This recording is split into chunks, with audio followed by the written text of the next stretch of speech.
یکی از مسائلی که اخیراً خیلی ترند شده و در موردش حرف میزنن اینه که نسل زی و نسل ایگرگ خیلی کارکن نیستن.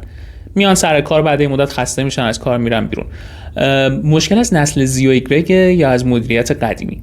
این سوالی بوده که برای پژوهشگر پیش اومده، رفته 35 تا مقاله را از سال 2018 تا 2022 بررسی کرده و تو ژورنال سوسایتی چاپ شده. این مقاله اومده بررسی کرده که دلیل این که نیروی کار نسل زی و نسل ایگرگ بعد این مدت دچار فرسودگی میشن تو محیط کار چیه. نتیجه‌ای که گرفته اینه که ارزش‌های نسل زی و ایگرگ با نسل‌های قبل از اونا فرق داره.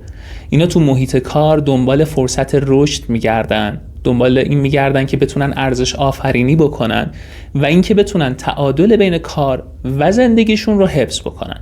اینا توی محیط کار نیاز دارن که مدیری رو داشته باشن که بتونن باهاش ارتباط صمیمی بگیرن و احساس خوبی توی اون فضای کار داشته باشن و در کنارش زندگیشون هم تعادلش حفظ بشه.